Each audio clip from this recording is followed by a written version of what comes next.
Welcome to Flashpoints. I'm Jeff Pegues, and I'm joined by CBS News senior national security analyst Juan Zarate. Benjamin Netanyahu pulled out a win in Israel. It was an upset, according to some of the prognosticators. Was it really? Well, Bibi won. He pulled one out because it did look, based on the poll numbers in the run-up to the election, that he was behind, and he was struggling to not only gather support, but to gather the idea that he could put a coalition government together. This win not just puts him ahead in terms of the numbers, but certainly gives him momentum to build the kind of coalition government that he wants. And so, in two respects, he's really won. He came back and he won the election outright, and now he's going to be in a powerful position to put together a coalition government. Well, his statements in the waning days, did those help or hurt? I mean, he said more settlements on occupied land, and he was going to give up on negotiating a Palestinian state. Did those statements help or hurt?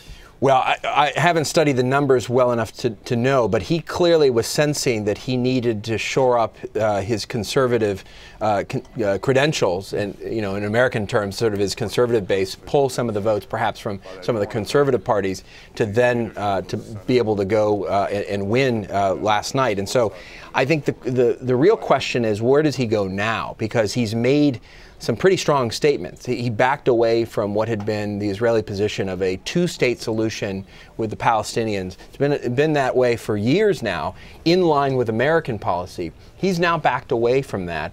And there's a real question as to what he does in terms of the peace process and the Palestinians. You already have the UN weighing in, saying we expect the peace process to continue. Certainly from the American side, you're going to want to see, they're going to want to see the Israelis pull back and talk about a two-state solution. And folks like Tony Blair, who are in the middle of this as well, are going to be pushing the Israelis. So we'll just have to see if he softens that tone.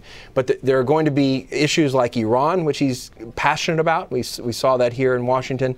The Palestinian issue and the economy that are really going to dominate the next few weeks and months of his tenure. And about the peace process, where does the Obama administration go now with Bibi Netanyahu once again leading Israel?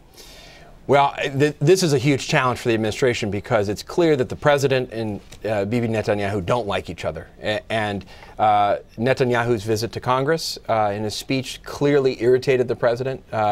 And in the run-up now to the deal with Iran, where the judgment on what the deal looks like and what it means long-term will not just be a judgment here in Washington, but it will also be in Jerusalem and in places like Riyadh and Cairo and Abu Dhabi.